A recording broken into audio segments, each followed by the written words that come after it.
सभा की कार्यवाही प्रारंभ की जाती है। अब प्रश्नोत्तर काल होगा। अल्पसूचित प्रश्न लिए जाएंगे। शून्यकाल में लाएंगे आप। श्री विनय बिहारी जी।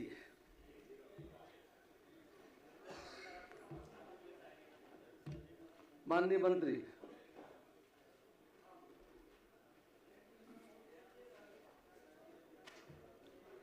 महोदय, स्वीकारात्मक है बिहार डेंटल काउंसिल में रजिस्ट्रेशन का कार्य ऑफलाइन माध्यम से सुचारू ढंग से किया जा रहा है। दिनांक 10/2/26 तक निबंधन एवं नवीनीकरण हेतु कोई भी आवेदन बिहार डेंटल काउंसिल पटना में लंबित नहीं है। बिहार डेंटल काउंसिल के रजिस्ट्रार दंत चिकित्सक हैं, जिनका मूल पदस्थापन प्राथमिक स्वास्थ्य केंद्र राजगीर नालंदा में है।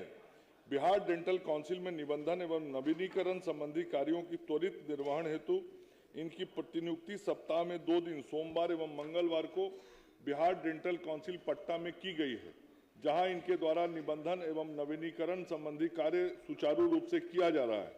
बिहार डेंटल काउंसिल में भी अन्य राज्यों से ऑनलाइन संबंधी प्रक्रिया की जानकारी प्राप्त कर निबंधन एवं नवीनीकरण कार्य को ऑनलाइन करने के संबंध में अग्रेतर कार्रवाई की जाएगी। माननीय सदस्य। माननीय मंत्री जी ने कहा कि स्वीकारात्मक है। मेरा कहना है कि रजिस्ट्रार रहते हैं बाहर और सप्ताह में 2 दिन काम करेंगे तो ये अच्छी बात नहीं होगी। मतलब मेरा कहना है कि बिहार डेंटल काउंसिलिंग पटना के में पूर्णकालिक फुल टाइम रजिस्ट्रार की पदस्थापना के बारे में माननीय मंत्री जी क्या कहना चाहेंगे। और जहां एक आधार कार्ड बनाने के लिए ऑनलाइन की व्यवस्था है, वहां इतनी बड़ी व्यवस्था को ऑफलाइन में चलाया जा रहा है, तो ऑनलाइन की व्यवस्था कब तक की जा सकती है? माननीय मंत्री। महोदय, मैंने अपने जवाब में स्पष्ट किया है। आज 13 फरवरी है। 10 फरवरी तक कोई भी निबंधन और नवीनीकरण का आवेदन बचा हुआ नहीं है। सभी कोई मामला लंबित नहीं है। मतलब 2 दिन पहले तक जितने आवेदन आए हैं सबका निष्पादन कर दिया गया है। और ऑनलाइन के संदर्भ में भी मैंने बताया कि अन्य राज्यों से हम इसकी प्रक्रिया की जानकारी प्राप्त कर रहे हैं और हम भी चाहते हैं कि ऑनलाइन प्रक्रिया ये हो जाए और उस संदर्भ में जानकारी प्राप्त करके हम अग्रेतर कार्रवाई करेंगे। श्री अजय कुमार। रजिस्ट्रार की व्यवस्था कब होगी? सिर्फ इतना माननीय मंत्री जी अगर बताते हैं तो बहुत खुशी की बात होगी। काम से मतलब है, काम पूरा हो रहा है और माननीय सदस्य की जो भावना है उसको भी मैं दिखवा लेता हूं। श्री अजय कुमार। पूछता हूं सर। माननीय मंत्री देख लेंगे, बैठ जाइए। शिक्षा विभाग ट्रांसफर है श्री अजय कुमार। ठीक, अगली तिथि में आएगी। श्री सचिंद्र प्रसाद सिंह।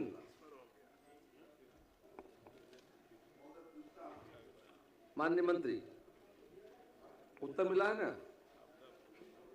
सचिंद्र बाबू, उत्तर मिल गया है तो पूरा पूछ लीजिए। उत्तर देखे नहीं है सर। अच्छा, खैर सुन लीजिए, बैठ जाइए, बैठ जाइए। माननीय मंत्री खड़े हुए।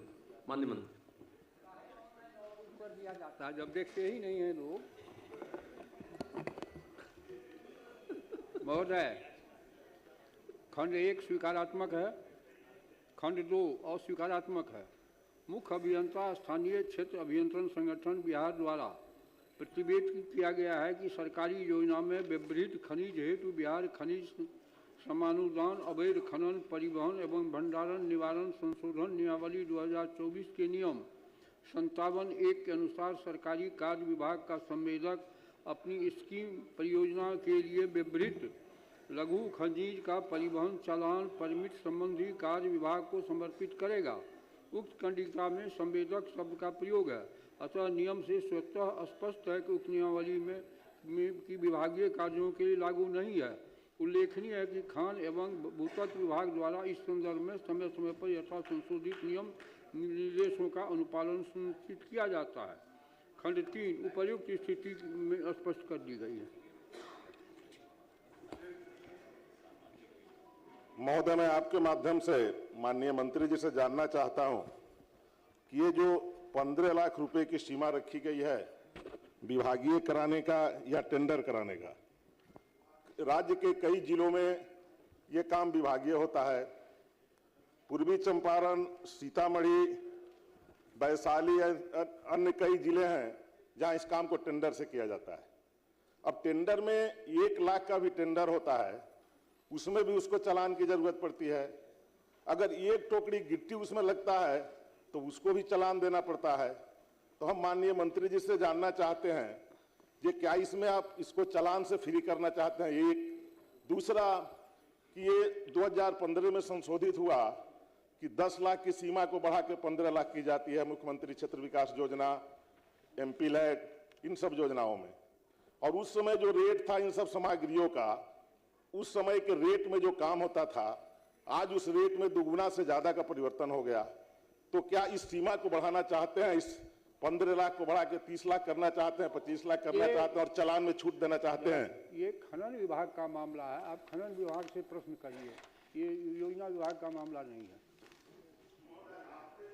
आपके माध्यम से मैं जानना चाहता हूं कि जो योजना एवं विकास विभाग का मामला है कि सीमा को बढ़ा के इसको और 30 लाख किया जाए, 25 लाख किया जाए, ये तो योजना विकास विभाग का मामला है। और माननीय खनन विभाग के भी मंत्री महोदय बैठे हुए हैं सदन में। आपके संरक्षण में मैं जानना चाहता हूं और ये पूरा सदन जानना चाहता है, क्योंकि सब जगह परेशानी हो रही है। एक टोकरी बालू लगता है, उसका भी चालान दीजिए। एक टोकरी गिट्टी लगता है, उसका भी चालान दीजिए और काम में बाधा हो रही है। सुन लीजिए, 15 लाख की सीमा को बढ़ाने करते हैं आप, इसको देखवा लेंगे, समीक्षा करेंगे क्या किया जा सकता है। श्री मंजीत कुमार सिंह, श्री मंजीत कुमार सिंह बैठ जाइए, समीक्षा करने दीजिए। सरकार ने कहा है कि समीक्षा का विचार किया जाए। बैठिए।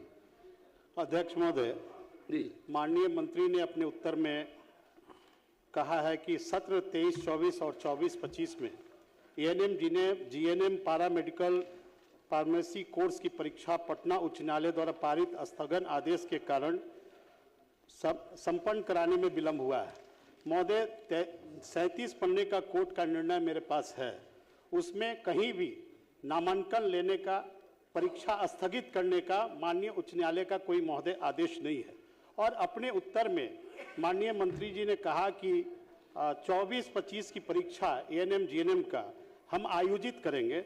महोदय, ANM 2 वर्षों का कोर्स है, GNM 3 वर्षों का कोर्स है। और महोदय, 23-24, 24-25 और 25-26 की परीक्षाएं अब तक बिहार के अंदर नहीं हुई है। तो माननीय मंत्री जी से यह जानना चाहते हैं कि तीनों सत्रों का परीक्षा लेने में क्या कठिनाई है और नियमित परीक्षा हो उसके लिए सरकार की क्या योजना है? माननीय मंत्री। माननीय सदस्य का चिंता वाजिब है महोदय, लेकिन मैंने अपने जवाब में बहुत स्पष्ट लिखा है कि 2023-24 का जो परीक्षा है वो इसी मार्च और अप्रैल में ले लिया जाएगा। उसके बाद बचा 24-25 का सत्र का, तो 23-24 का परीक्षा मार्च और अप्रैल में जब हम ले लेंगे, उसके बाद 24 और 25 का भी परीक्षा हम शीघ्र ले लेंगे और नियमित परीक्षा लिया जाए, इस हेतु विश्वविद्यालय को निर्देशित भी किया गया है। श्रीमती सावित्री देवी, सावित्री देवी, श्रीमती अनीता,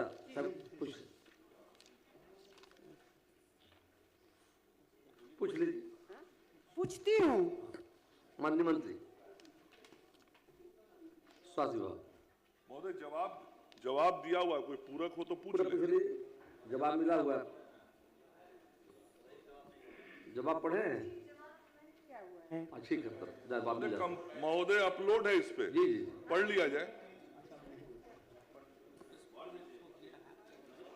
पूरा पूछना पूछ लीजिए, पढ़ लिया जाए। एक बार माननीय पढ़ दीजिए जवाब। पढ़ देते, सुन लीजिए जवाब, प्लीज सुन लीजिए। माननीय अध्यक्ष महोदय, वस्तु स्थिति यह है कि सामान्य प्रशासन विभाग बिहार पटना के संकल्प संख्या 12,535 दिनांक 17/9/18 की कंडिका संख्या 3-2 में बिहार राज्य के अंदर अवस्थित अभियंत्रण महाविद्यालयों, चिकित्सा महाविद्यालयों, पशु चिकित्सा महाविद्यालयों से उत्तीर्ण अभ्यर्थियों के लिए सभी आरक्षण कोटि में 50% क्षैतिज आरक्षण लागू करने का प्रावधान किया गया है। उक्त संकल्प की कंडिका 4 में उपयुक्त प्रावधान के अनुसार सेवा संवर्ग नियमावली को संशोधित करने का भी निर्देश दिया गया है।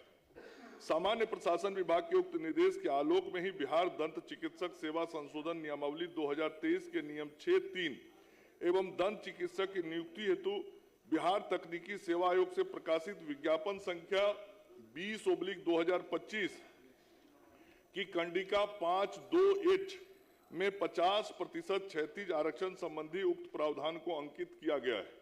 उल्लेखनीय है कि विज्ञापन संख्या 20/2025 से संबंधित कतिपय अभ्यर्थियों द्वारा उक्त प्रावधान के विरुद्ध माननीय उच्च न्यायालय पटना में समादेश याचिका संख्या 427/2026 गौरव वर्मा एवं अन्य दायर किया गया है, जो संप्रति विचाराधीन है। तो उसके निर्णय के आलोक में ही आगे करेंगे। श्रीमती अनीता, डोमिसाइल लागू होगा कि नहीं, यह मैं जानना चाहती हूँ। बताइए क्या कर रही हैं, फिर दोबारा बोल दीजिए। माननीय सदस्य क्या बोल रही हैं?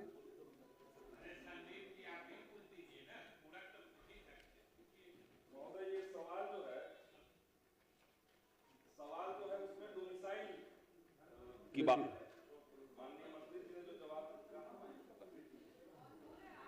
बोलिए बोलिए जी, सवाल जो है वो डोमिसाइल को लेकर के है कि डोमिसाइल उस परीक्षा में लागू होना है कि नहीं होना है।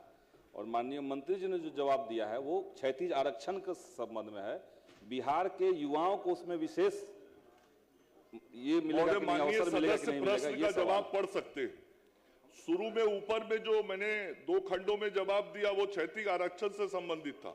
अंत में जो जवाब को मैंने कंक्लूड किया है उसमें बहुत साफ लिखा है कि उस विज्ञापन के अगेंस्ट में कतिपय अभ्यर्थी जो जिसमें डोमिसाइल का ही विषय लेके वो कोर्ट गए हुए हैं, उसका CWJC नंबर भी मैंने आपको बताया है। तो जब उस मामले को लेके अभ्यर्थी कोर्ट में है तो जब तक कोर्ट का निर्णय नहीं आ जाएगा तब तक हम कैसे आगे बढ़ सकते हैं? श्रीमती अनीता, कोर्ट में लंबित है, क्या चर्चा होगी? जो विषय कोर्ट में लंबित है, मतलब माननीय मंत्री ने कहा है, तो वेट कीजिए कोर्ट का फैसले का। कोर्ट का निर्णय तो अलग चीज है। अभी सरकार ने पिछले समय में शिक्षा विभाग के अंतर्गत जो बहालियां आएंगी उसमें डोमिसाइल लागू किया है। पहले तो लागू नहीं था, लंबे समय से मांग थी। तो डेंटल की परीक्षा में सरकार डोमिसाइल लागू करना चाहती है कि नहीं चाहती है, माननीय सदस्य का सिर्फ वही जवाब सवाल है।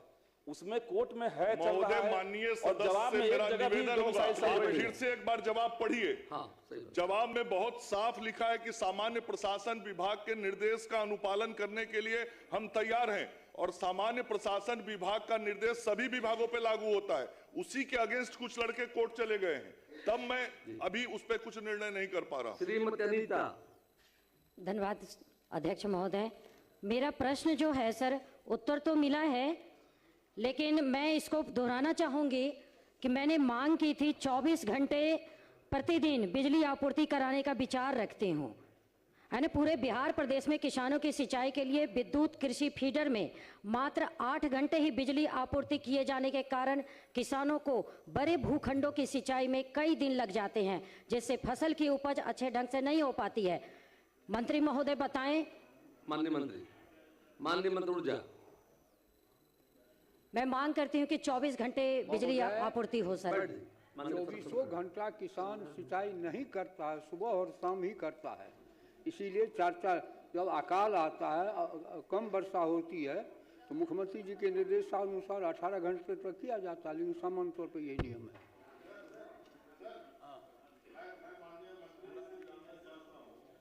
24 घंटा किसान खेत नहीं पटाते, लेकिन क्या सुबह 8 बजे से लेकर के 6 बजे तक किसान के लिए बिजली उपलब्ध है? के लिए और कामों के लिए सिंचाई सुबह शाम ही होता है, धूप में नहीं होता। हम लोग भी किसान के पद बैठे हैं, ऐसा थोड़ी कि हम लोग को ज्ञान नहीं है।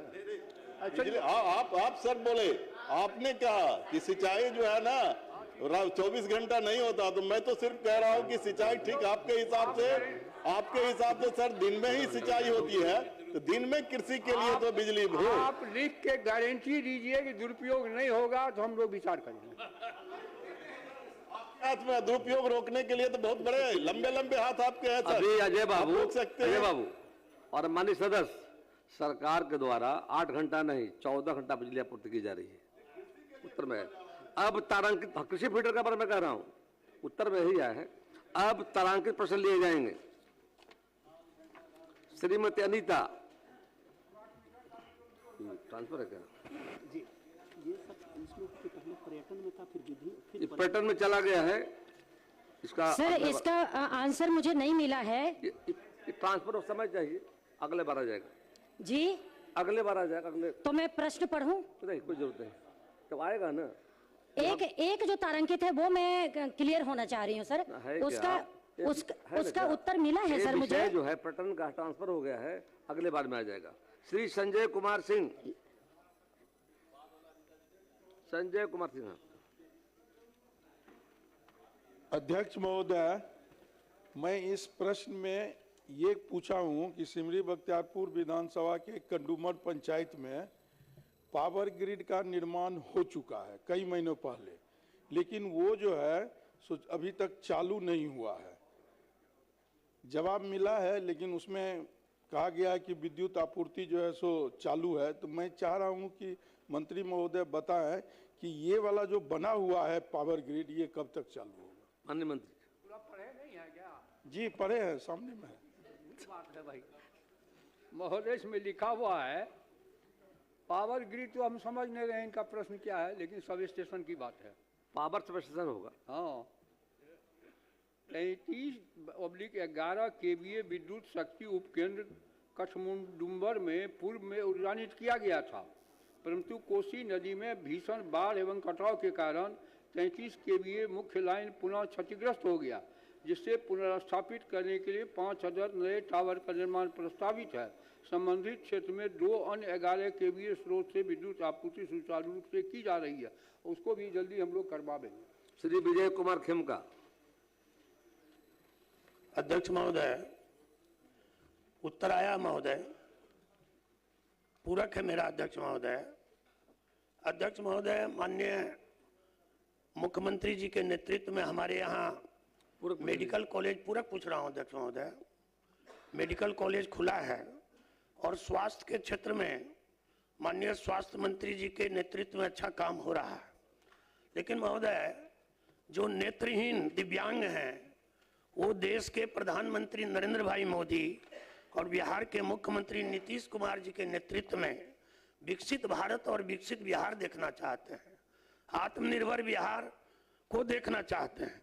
इसलिए करके महोदय मेरा पूरक है कि हमारे मेडिकल कॉलेज में स्वास्थ्य मंत्री जी ने जो कर्णांकित स्थल है उस पर निर्माण कार्य पूरा हो गया है, लेकिन ये जो कॉर्निया है, जिसे कि हमारे यहाँ दर्जनों नेत्रदानी जो हैं, बगल के जो हॉस्पिटल हैं, डॉक्टर हैं, उनके द्वारा लिफ्ट करवा करके और उसको पटना भेजा जाता है।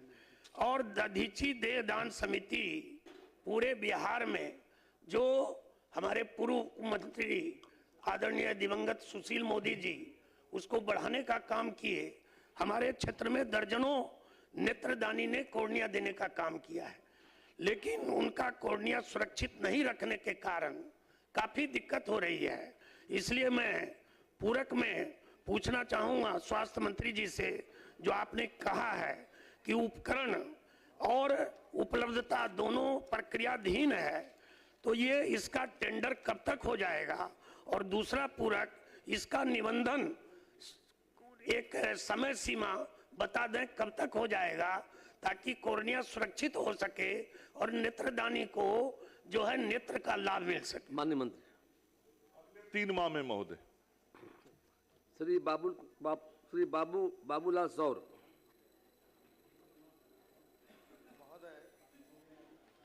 प्रश्न से उत्तर से संतुष्ट हूं, लेकिन एक पूरक है।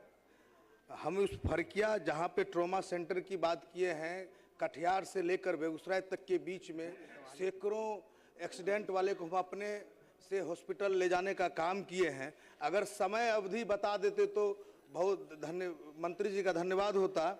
और फरकिया पे भी इनकी नज़र है, पैनी नज़र है, इनके लिए माननीय मंत्री जी को साधुवाद है। समय सीमा। माननीय मंत्री महोदय, महेश खूंट में ट्रॉमा सेंटर बनाने का निर्णय स्वास्थ्य विभाग के द्वारा ले लिया गया है। हमारी जो एजेंसी है BMSICL, जिसके द्वारा निर्माण कार्य किया जाता है, उसको निर्देशित भी कर दिया गया है और निविदा की प्रक्रिया आदि करके वहां निर्माण का कार्य जितना शीघ्र हो सके उसको कराने का हम काम करेंगे। माननीय सदस्य को मैं आश्वस्त करना चाहता हूं कि शीघ्र मैं विशेष नजर रखूंगा कि वहां पे ट्रॉमा सेंटर स्थापित हो। कुमार सरबीत।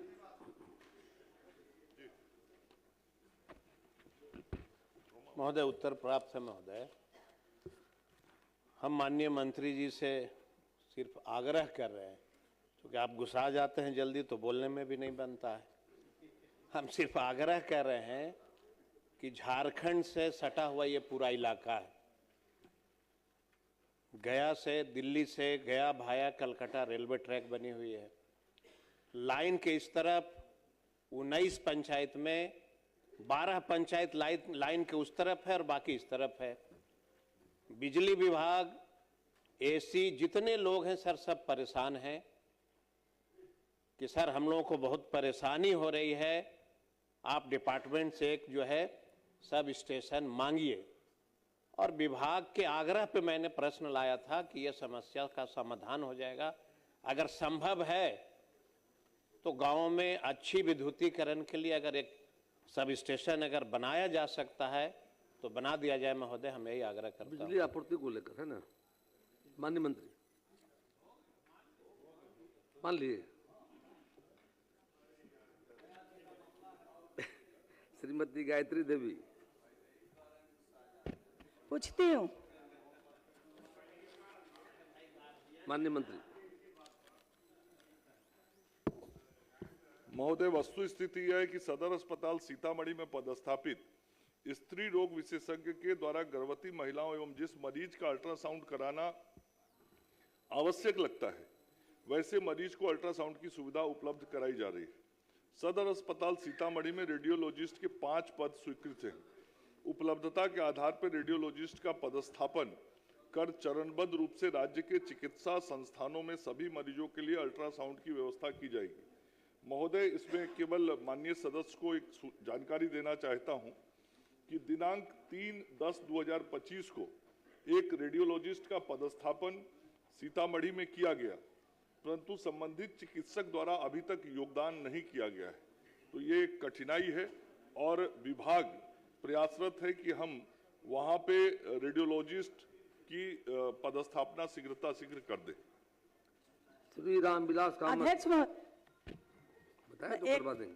पूरक मेरा माननीय मंत्री जी को मैं धन्यवाद देती हूं कि आपके नेतृत्व में चिकित्सा की सुविधा बड़े पैमाने पर बढ़ी है, परंतु मेरा प्रश्न यह है कि सीतामढ़ी सदर अस्पताल में सिर्फ गर्भवती महिला का अल्ट्रासाउंड होता है पर अन्य मरीजों के नहीं होता है, अर्थात अन्य मरीजों के लिए कब तक अल्ट्रासाउंड कराने की व्यवस्था का विचार माननीय मंत्री जी रखते हैं?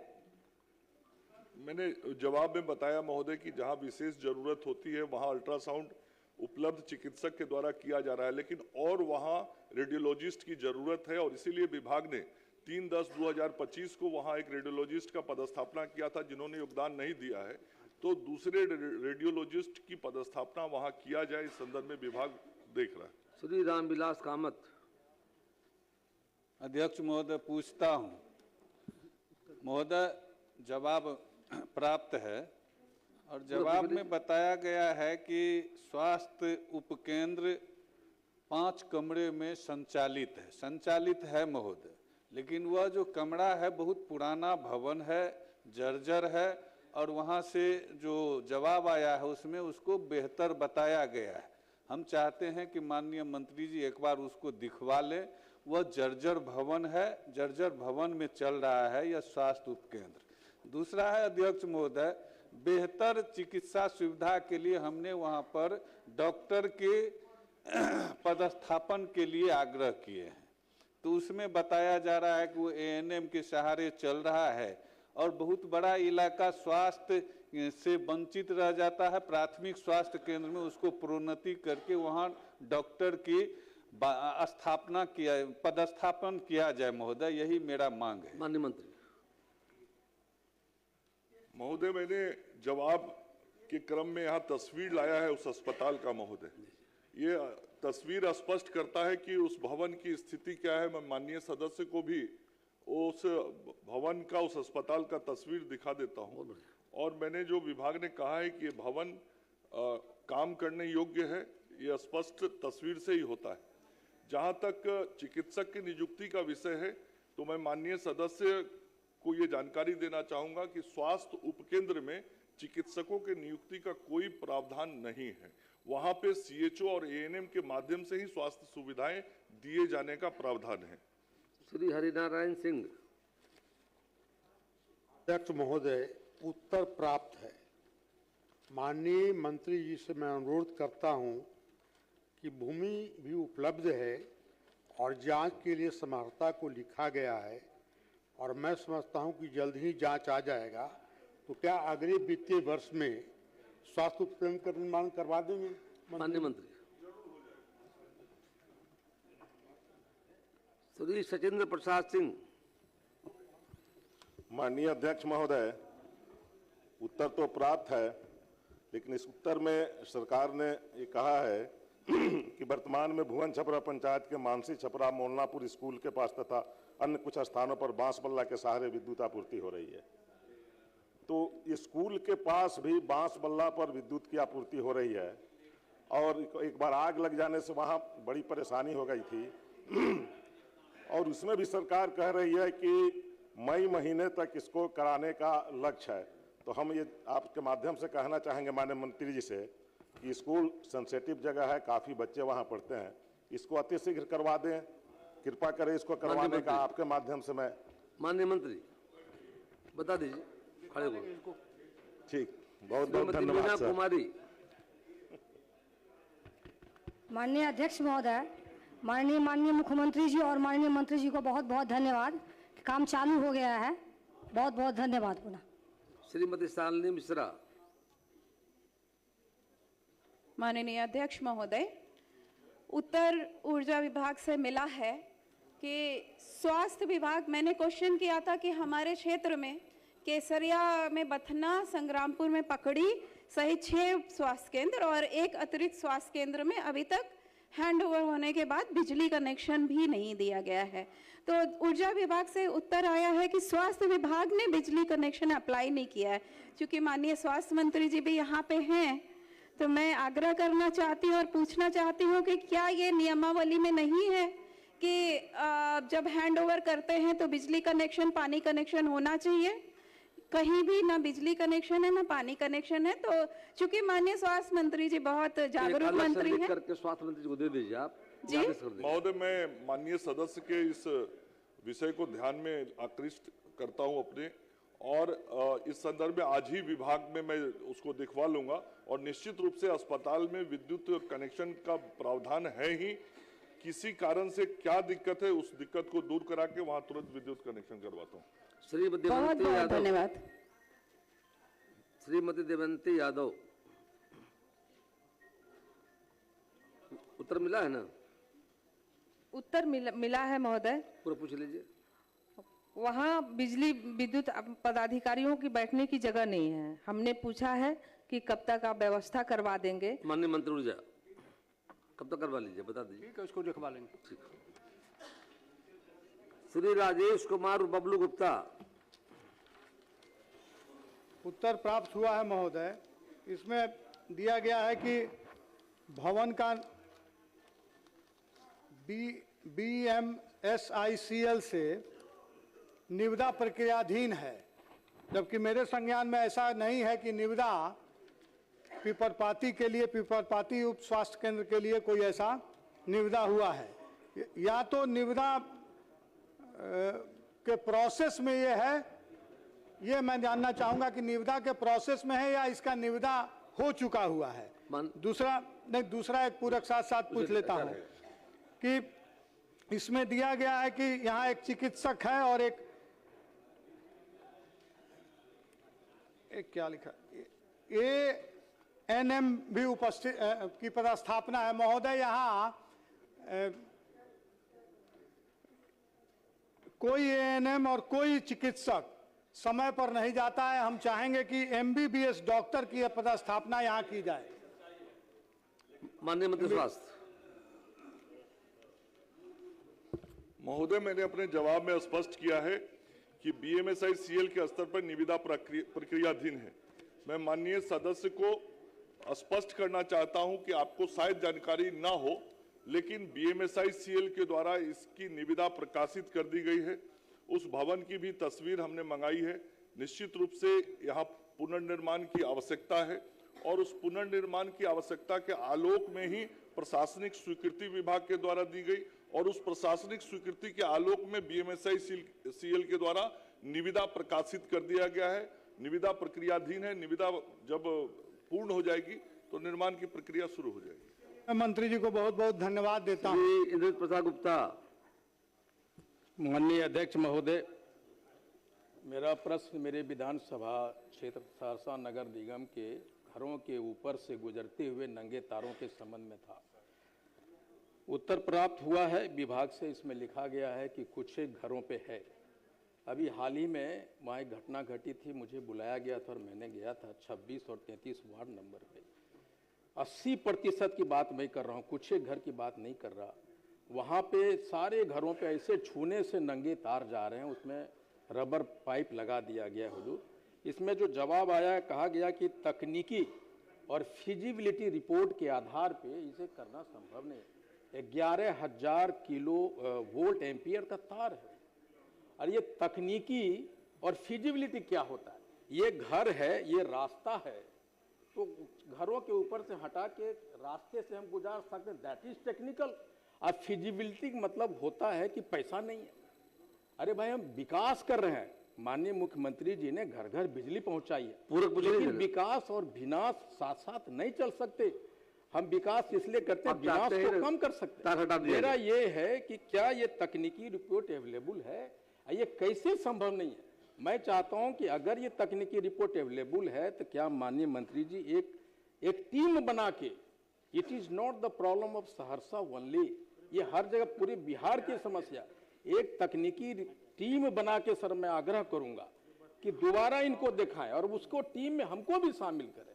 ये अगर आप नहीं हटाएंगे सर मैक्सिमम घरों पे, मैं चाहता हूं तकनीकी टीम बने और दोबारा देखा जाए, इसको हटाया जाए। हुजूर, ये संभव है। माननीय मंत्री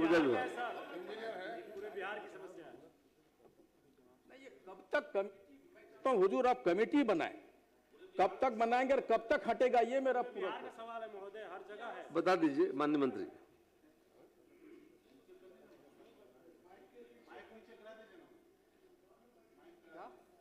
बता दीजिए कब तक हो जाएगा। मैं खुद देख लूंगा।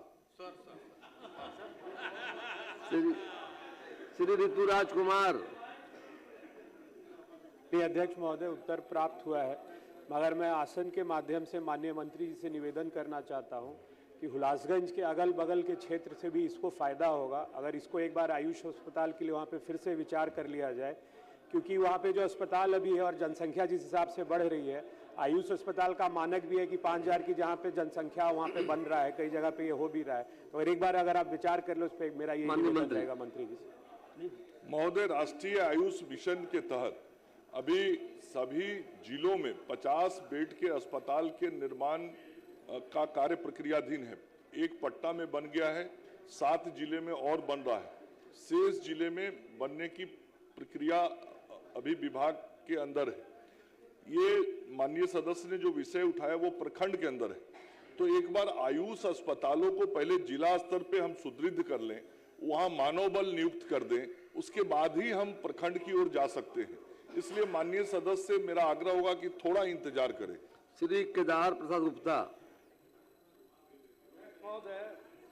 उत्तर प्राप्त है। पूरे बिहार खासकर मुजफ्फरपुर में स्वास्थ्य से संबंधित बहुत काम हुए हैं।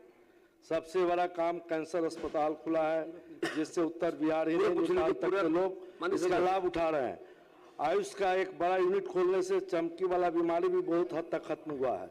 बहुत सारा काम हुआ है, जिसके लिए मैं माननीय मंत्री जी को धन्यवाद देता हूं। परंतु कुरहन्नी CSC से मुजफ्फरपुर 30 किलोमीटर है।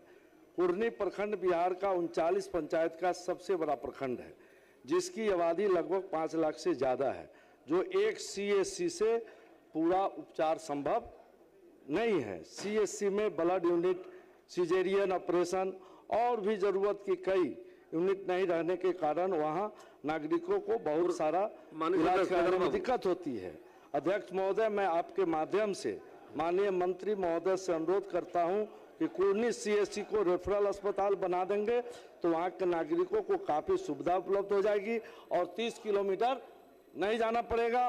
और मनियारी को अतिरिक्त स्वास्थ्य केंद्र बना देंगे, अतिरिक्त स्वास्थ्य केंद्र को सीएससी बना देंगे तो पूर्वी इलाका के 14-15 पंचायत के लोगों को काफी सहूलियत हो जाएगी।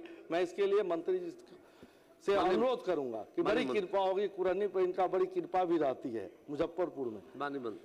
अध्यक्ष महोदय, स्वास्थ्य विभाग अंतर्गत स्वास्थ्य सेवा देने के लिए जो प्रावधान है उसके तहत सभी प्रखंडों में एक 30 बेड का अस्पताल बनाने का निर्णय माननीय मुख्यमंत्री जी के स्तर पे हुआ और उसका नाम सामुदायिक स्वास्थ्य केंद्र दिया गया है। आज से 10 वर्ष पूर्व जब अस्पताल 30 बेड के बनते थे तो उसका नाम रेफरल अस्पताल होता था और रेफरल अस्पताल हो या सीएचसी हो, दोनों में प्रावधान बिल्कुल एक जैसा है। 30 सैया होगा, मानव बल समान होगा और प्रखंड स्तर पे या तो सीएचसी होगा या रेफरल अस्पताल होगा, दोनों का प्रावधान नहीं है।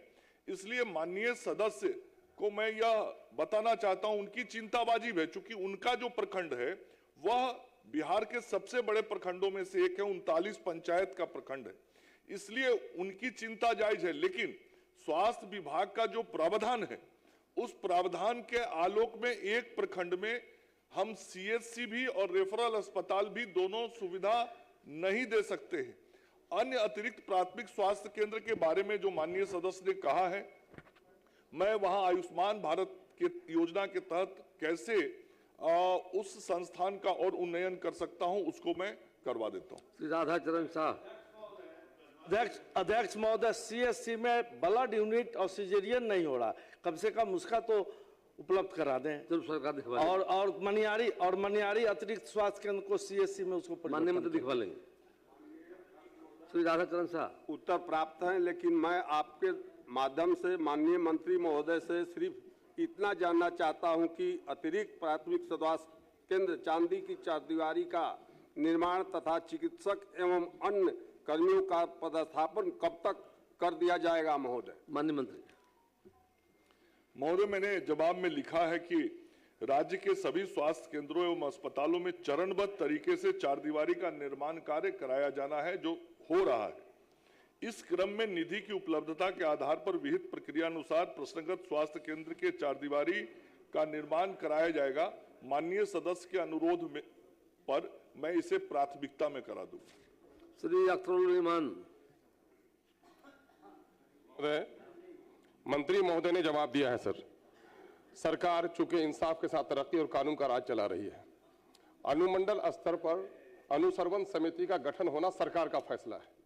पिछले 5 वर्षों में सर सरकार ने अनुमंडल स्तर पर अनुश्रवण समिति का गठन नहीं किया। हम लोगों के कहने पर 22 में एक मरतबा मीटिंग बुलाई एसडीओ ने, उसके बाद आज तक नहीं बुलाई। अनुश्रवण समिति का गठन इसलिए हुआ था कि सरकारी कर्मियों के साथ मैंने वो जो इंजीनियरिंग सेल है और डिफरेंट डेवलपमेंट के प्रोग्राम है, अनुमंडल स्तर पर विधायक करके उसकी समीक्षा करें, लेकिन सरकार ने नहीं किया। मेरा साफ मांगना है कि सरकार काम कराना चाहती है, विधायक उसको सहयोग कराना चाहते हैं, तो आप सहयोग लें। और अब की बार खंड 2 में मंत्री महोदय ने कहा कि नई सरकार के गठन होने के बाद नहीं बना है, तो पिछली सरकार में भी नहीं बनाया था। इस सरकार में अगर बनाना चाहते तो बना दीजिए, वर्ड नहीं तो एक नोटिफिकेशन के जरिए से अनुमंडल अनुश्रवण समिति का खात्मा कर दीजिए, ताकि नींद भी नहीं तो सपना भी नहीं। माननीय मंत्री से कहूंगा कि मैं आदर करूंगा, क्योंकि हमारे यहाँ सर हमको सिखाया गया कि छोटों से प्रेम करो, बड़ों का आदर करो। हम लोग तो सबसे आदर करते हैं, प्रेम के साथ जवाब देंगे। माननीय मंत्री महोदय, पिछले 5 साल में इन्होंने प्रश्न क्यों नहीं किया?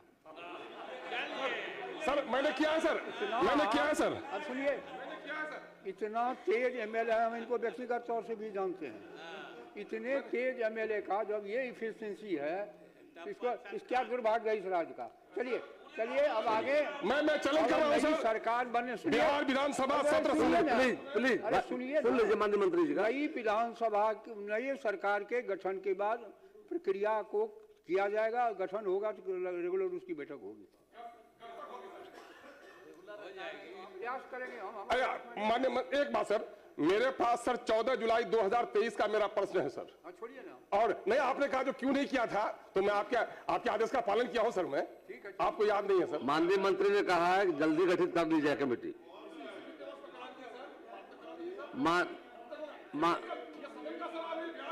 बिल्कुल माननीय मंत्री जी ने कहा है अनुसंधान समिति गठन जल्द कर लेंगे। अब मंत्री जी काफी एक्टिव है सर, फिजिकली कुछ भी हो लेकिन मेंटली।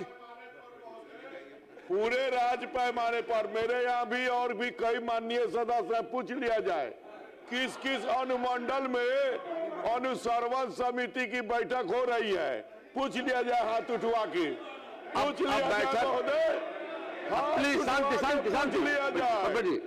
माननीय मंत्री ने कहा है शांति, बिना अनुमति के मत बोलिए, बिना अनुमति के मत बोलिए। प्रमोद जी बैठिए, ईमान से बैठिए। माननीय मंत्री ने कहा है अष्टादश विधानसभा, ईमान जी अरे आपस में बात मत करें। ईमान जी माननीय सदस्य आप चर्चा मत, फिर आपस में बात कीजिए। माननीय मंत्री जी ने कहा है जल्द अष्टादश विधानसभा गठित जो हुआ है अनुसंधान समिति गठित कर ली जाएगी, उसकी बैठक अब नियमित होगी। श्री केदारनाथ सिंह पूछता हूं, हो जाएगा, बात सही है। अब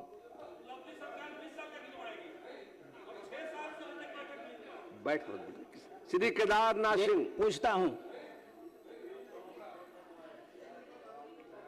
माननीय मंत्री महोदय जवाब दिया हुआ है, पूछ लीजिए। पूरा कोई हो तो अच्छा तो मैं पढ़ देता हूं। वस्तु स्थिति यह है कि वर्तमान व्यवस्था के तहत किसी भी प्राथमिक स्वास्थ्य केंद्र, सामुदायिक स्वास्थ्य केंद्र एवं रेफरल अस्पताल में आईसीयू की व्यवस्था नहीं है। इसी आलोक में यह व्यवस्था प्राथमिक स्वास्थ्य केंद्र मसरख एवं रेफरल अस्पताल बनियापुर में भी नहीं है। आईपीएचएस मानकों में प्रखंड स्तरीय स्वास्थ्य केंद्रों में आईसीयू का होना आवश्यक नहीं है। गंभीर रूप से बीमार मरीजों जिन्हें आईसीयू की आवश्यकता होती है उन्हें सदर अस्पताल सारण, छपरा अथवा आवश्यकता अनुसार पटना स्थित चिकित्सा महाविद्यालय एवं अस्पताल में रेफर कर चिकित्सा सेवा उपलब्ध कराई जाती है। राज्य के प्राथमिक स्वास्थ्य केंद्र रेफरल अस्पताल को सामुदायिक स्वास्थ्य केंद्र के रूप में उत्क्रमित किए जाने की योजना है। विभागीय राज्यादेश संख्या 550 दिनांक 11/4/25 द्वारा मानक के अनुरूप पद सृजन किया गया है।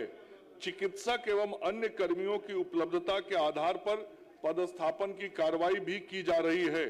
साथ ही आदरणीय मुख्यमंत्री श्री नीतीश कुमार जी के नेतृत्व में 7 निश्चय पार्ट 3 जो सरकार का ये कार्यकाल है उसके अंतर्गत सामुदायिक स्वास्थ्य केंद्रों को विशिष्ट चिकित्सा केंद्र के रूप में विकसित करने हेतु कार्रवाई की जा रही है। राज्य के सभी चिकित्सकीय संस्थानों में संसाधनों की उपलब्धता के आधार पर चिकित्सक, मानव संसाधन, उपकरण आदि की व्यवस्था चरणबद्ध तरीके से करते हुए स्वास्थ्य सुविधाओं को बेहतर किया जा रहा है। मैं माननीय सदस्य को जरूर ये कहना चाहूंगा कि जो 7 निश्चय पार्ट 3 के अंतर्गत माननीय मुख्यमंत्री जी के निर्देशानुसार सभी सामुदायिक स्वास्थ्य केंद्रों के अंदर विशिष्ट चिकित्सा सेवा उपलब्ध कराया जाना है।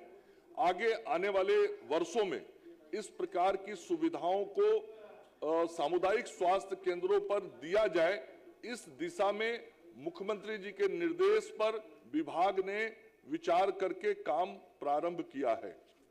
पंकज कुमार मिश्र बहुत स्पष्ट बताया, उन्होंने बताया तो है सरकार प्रयासरत है जाकर के।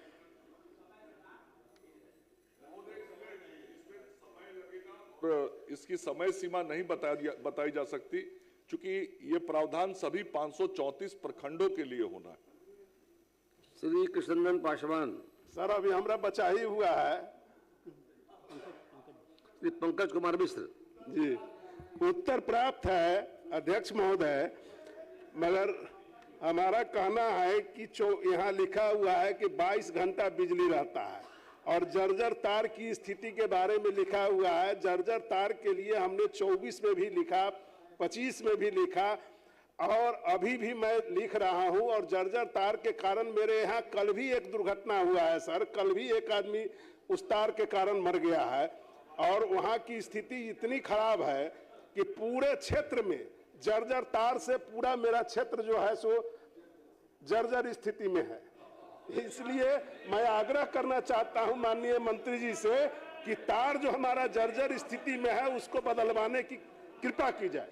माननीय मंत्री ऊर्जा विभाग। महोदय, माननीय सदस्य का प्रश्न जो है सुन लीजिए। क्या यह बात सही है सीतामढ़ी जिला के रूनी सैदपुर प्रखंड के अंतर्गत बेलसन फीडर का कहते हैं कि पूरे क्षेत्र में जो है जर्जर तार है? अब तो भाई दोनों में क्या कहा जाए।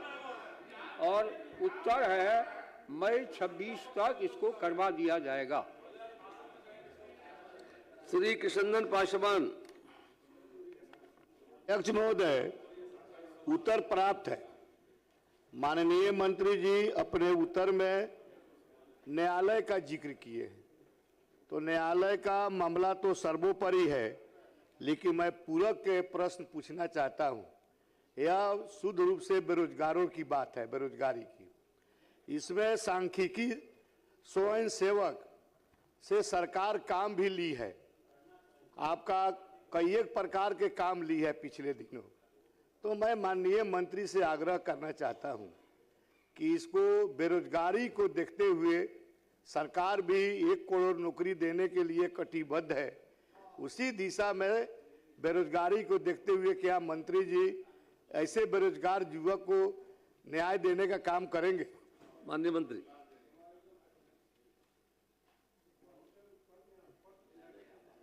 माननीय सदस्य जो कह रहे हैं उसका समुचित विचार करने की जरूरत है। अगर होगी तो हम इसको देखेंगे, लेकिन उत्तर समुचित दे दिया जाए।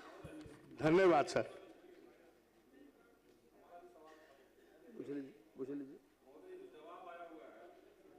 जवाब में सरकार कह रही है कि जब हम बहाली लिए थे तभी हमने कह दिया था कि आपको कभी भी बिना कारण बताए आपको हटा दिया जा सकता है। 2012-13 में महोदय ये बहाली हुई थी। बाकायदे विभाग ने विज्ञापन जारी करके नौजवानों से फॉर्म भरवाया, उसका परीक्षा लिया, प्रशिक्षण दिया, पैनल तैयार हुआ और 1-2 साल काम लेने के बाद उसी काम के आधार पर माननीय मुख्यमंत्री को अवार्ड भी मिला बिहार को गन्ना के संबंधित कार्य के लिए। और 14 के बाद से महोदय उसको उनसे काम नहीं लिया गया। 16 में अचानक से कह दिया गया कि हम पैनल रद्द कर रहे हैं। तो सवाल मंत्री महोदय से ये है कि जिस कार्य के लिए, जिस गन्ना और सांख्यिकी कार्य के लिए उनको नियुक्त किया गया था, क्या सरकार का वो काम खत्म हो गया? क्या गन्ना और सांख्यिकी से संबंधित कार्य अब नहीं होते हैं बिहार के अंदर?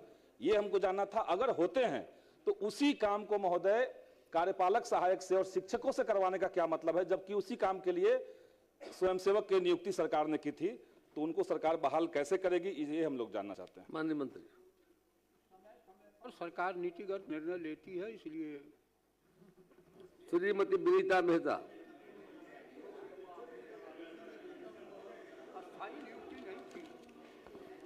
उत्तर प्राप्त है महोदय। मैं धन्यवाद करना चाहती हूँ माननीय मंत्री जी का। मैं आग्रह भी करती हूँ मंत्री जी से कि इस प्रखंड का स्वास्थ्य केंद्र उपकेंद्र काफ़ी जर्जर अवस्था में है, जिससे रोगियों को जान का खतरा बना रहता है। यह इलाका काफ़ी पिछड़ा है। यहाँ अनुसूचित जाति एवं जनजाति की आबादी अधिक है। चरम पर गरीबी होने के कारण लोग पूरी तरह सरकारी अस्पतालों पर ही आश्रित है। अतः माननीय मंत्री महोदय से आग्रह करती हूँ कि राशि विमुक्त करने का कष्ट करें ताकि जल्द से जल्द कवोकोल प्राथमिक स्वास्थ्य केंद्र बन सके। माननीय मंत्री स्वास्थ्य। नहीं महोदय, उसकी प्रशासनिक स्वीकृति दे दी गई है, राशि भी उसके लिए उपलब्ध है, टेंडर भी हो गया है। अब जिसको वर्क अवार्ड हुआ है उससे इकरारनामा की प्रक्रिया है, वो प्रक्रिया पूर्ण होने के बाद कार्य शुरू हो जाएगा। मैंने जवाब में लिखा है महोदय, और मैं माननीय सदस्य को आश्वस्त करता हूं कि इसको मैं स्वयं भी दिखवा। श्री विजय सिंह। श्री विजय सिंह। श्री नागेंद्र चंद्रवंशी।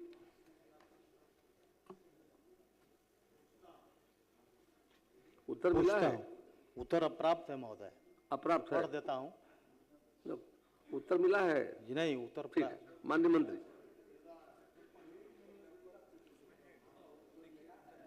मिला कैसे नहीं है महोदय? नागेंद्र चंद्रवंशी जी का ना, नागेंद्र चंद्रवंशी जी का ना। जी जी। वस्तुस्थिति है कि 2 से 11 नोखा विधानसभा के प्रखंड नोखा नासरीगंज के उपभोक्ताओं को विद्युत आपूर्ति 33/11 केवीए विद्युत शक्ति उपकेंद्र नोखा, जबरा, अगरेरा, विक्रमगंज, नासरीगंज, राजपुर, कछवा से सुचारू रूप से की जा रही है। विद्युत शक्ति उपकेंद्र नोखा, जबरा, विक्रमगंज, नासरीगंज, कछवा को 33 केवीए विद्युत आपूर्ति 132/33 केवीए ग्रिड विक्रमगंज विद्युत शक्ति उपकेंद्र अगरेरा को सासाराम ग्रिड तथा विद्युत शक्ति उपकेंद्र राजपुर को मथुरापुर ग्रिड से विद्युत आपूर्ति की जा रही है। उक्त 33 केवीए लाइनों का नियंत्रण अंतराल का अनुरक्षण एवं रखरखाव किया जाता है एवं ब्रेक डाउन होने पर त्वरित दोष का निराकरण कर विद्युत आपूर्ति बहाल कर दी जाती है। वर्तमान समय में उस क्षेत्र में सुचारू रूप से विद्युत आपूर्ति की जा रही है। गुणवत्तापूर्ण विद्युत आपूर्ति हेतु रेखा विधानसभा क्षेत्र अंतर्गत ग्रिड शक्ति उपकेंद्र निर्माण हेतु प्रस्ताव प्रक्रियाधीन है। श्री अरुण सिंह नहीं,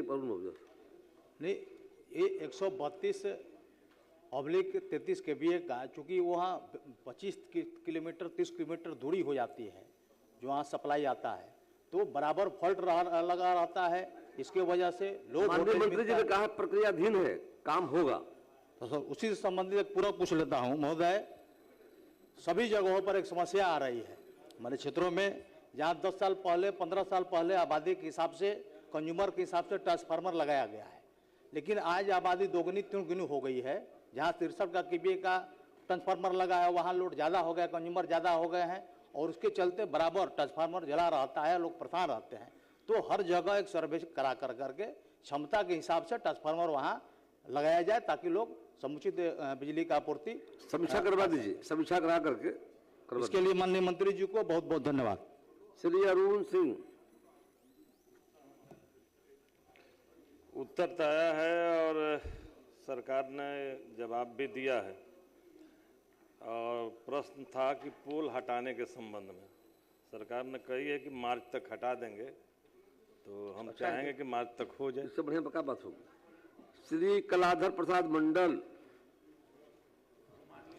माननीय अध्यक्ष महोदय, मैं माननीय मंत्री जी के उत्तर से संतुष्ट हूं, लेकिन एक चीज मैं ज्ञात कराना चाहता हूं कि जहां पर यह स्वास्थ्य केंद्र है वह सर्वोदय आश्रम के भवन में चलता है और उसके बगल में ही बिहार सरकार की भूमि पर्याप्त है, उसमें जल्द से कार्रवाई करके बनवाने की कृपा कीजिए। माननीय मंत्री महोदय, जिला पदाधिकारी को लिखा गया है, उनका प्रतिवेदन प्राप्त होते ही अग्रेतर कार्रवाई की जाएगी। श्री विनय कुमार सिंह। माननीय अध्यक्ष महोदय, माननीय मंत्री जी ने उत्तर दिया है और यह बात स्वीकार किया है कि 500 पोलों का तार की चोरी अज्ञात व्यक्तियों द्वारा किया गया है। चोरी की इन घटनाओं को थाना में प्राथमिकी दर्ज कराई गई। तो हुजूर, यही मेरा सवाल था कि 500 पोल की चोरी हो गई, दिघवाड़ा प्रखंड के सभी पंचायत उससे प्रभावित है, 10 पंचायत का प्रखंड है हुजूर, और सभी पंचायत प्रभावित हो गया है, किसान को सिंचाई में परेशानी हो रही है। तो मैं आपके माध्यम से मैं माननीय मंत्री जी से जानना चाहता हूं कि कब तक, इन्होंने कहा है कि जवाब में कि विद्युत संरचना की पुनर्स्थापना के लिए सर्वे का कार्य पूर्ण कर लिया गया है। उक्त कार्य करवाने स्वीकृति कार्य योजना प्रक्रियाधीन। तो मैं सिर्फ आपके माध्यम से जानना चाहता हूं कि विभाग ने कब FIR किया, और एक बात। दूसरी बात कि कब तक, क्या इस वित्तीय वर्ष या अगले 26-27 वित्तीय वर्ष में यह काम को प्राथमिकता के आधार पर कराने का कष्ट करेंगे? निश्चित रूप से इस वित्तीय वर्ष में इसको करा दिया जाएगा। श्री नंद किशोर राम। माननीय अध्यक्ष महोदय, क्या मंत्री पर्यटन विभाग यह बताने की कृपा करेंगे कि क्या यह बात सही है कि पश्चिम चंपारण जिला अंतर्गत रामनगर प्रखंड के गोवर्धना वन क्षेत्र में स्थित सोमेश्वर धाम पर्यटन स्थल है? क्या यह बात सही है? आप पूरा पूछ लीजिए, पूरा पूछ लीजिए क्वेश्चन। प्रश्न तो आया हुआ आपका है, उत्तर मिला ना आपको? जी ना, उत्तर नहीं मिला है। ठीक है, माननीय मंत्री बैठ जाइए। माननीय मंत्री पर्यटन। चूंकि ये प्रश्न पर्यावरण वन एवं जलवायु परिवर्तन विभाग से संबंधित था, इसलिए उसको संबंधित विभाग में हस्तांतरित कर दिया गया है। ठीक, अगले बार आ जाएगा। Shri Murari Mohan Jha.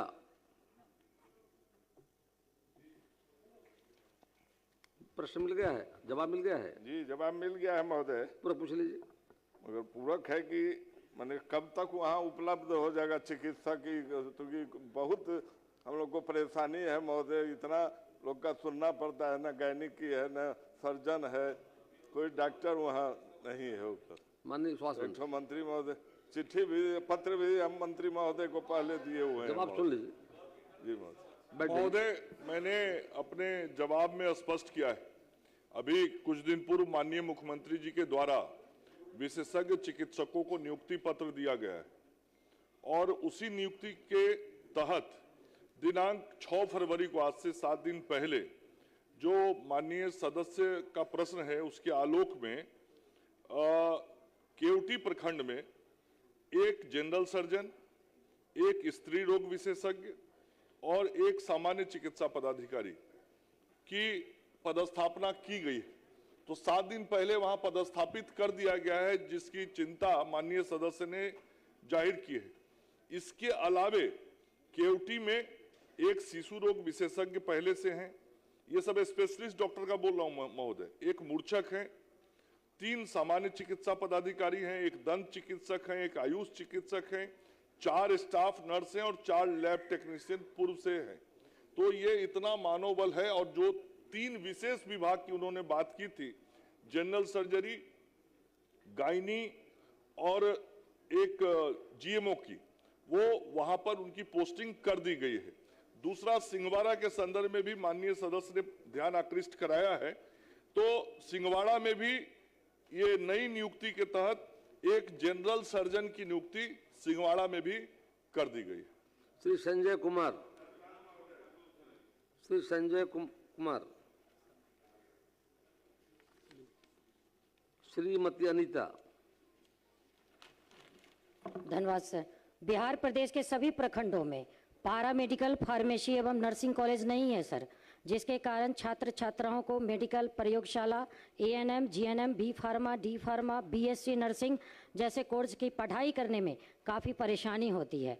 ANM, GNM, B pharma, D pharma, BSc nursing की पढ़ाई मिला है ना आपको? जवाब मिला है सर, लेकिन संतुष्ट नहीं है। मैं महोदय, क्या सरकार पूरे प्रदेश में प्रखंड स्तर पर पारा मेडिकल या फार्मेसी या नर्सिंग कॉलेजों में कोई एक संस्थान खुलवाना चाहती है? अध्यक्ष महोदय, खास करके गरीब छात्र छात्राओं को इस महंगाई में गांव से जिला स्तर पर या अनुमंडल स्तर पर जाकर पढ़ाई करने में इस महंगाई के दौर में संभव नहीं हो पाता। प्रखंड स्तर पर कॉलेज की स्थापना होने से सिर्फ गरीब छात्र छात्राएं ही नहीं। माननीय मंत्री स्वास्थ्य जी। महोदय, मैंने अपने जवाब में बहुत विस्तार से संस्थानों की बैठ जाइए माननीय सदस्य महोदय। बैठ जाइए। एएनएम के कुल राज्य के अंदर 308 संस्थानें एएनएम की हैं। जीएनएम का कुल 170 संस्थान है। बीएससी नर्सिंग का कुल 108 संस्थान है। एमएससी नर्सिंग के कुल 23 संस्थान हैं। पोस्ट बेसिक नर्सिंग के कुल 44 संस्थान हैं महोदय, और फार्मेसी के कुल 91 संस्थान हैं। पारा मेडिकल के कुल 128 संस्थान हैं। तो इतने संस्थान हैं महोदय, और राज्य में नर्सिंग, फार्मेसी एवं पारा मेडिकल पाठ्यक्रम में पर्याप्त संख्या में सीटें उपलब्ध हैं, जिस पर नामांकन लेकर छात्र छात्राओं द्वारा अध्ययन किया जा रहा है।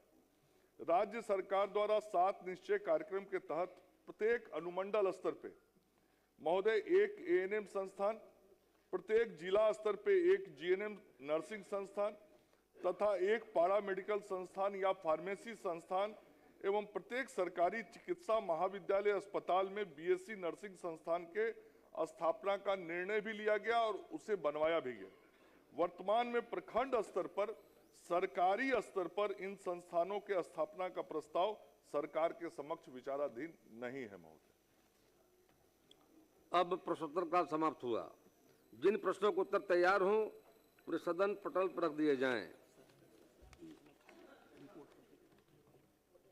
प्रभारी मंत्री सामान्य प्रसाधन विभाग।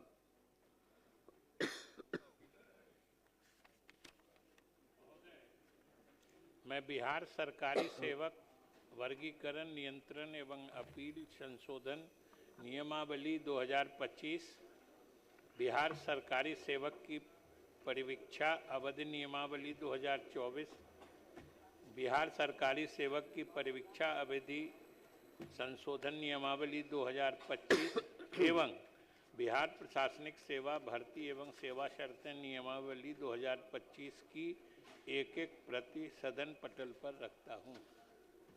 प्रभारी मंत्री ऊर्जा विभाग। महोदय, मैं कंपनी अधिनियम 2013 की धारा 395 के तहत Bihar state power holding company limited के वित्तीय वर्ष 18-19 एवं 19-20 के वार्षिक प्रतिवेदन की एक प्रति सदन के पटल पर रखता हूं। प्रभारी मंत्री विधि विभाग। प्रभारी मंत्री विधि विभाग। दूसरा है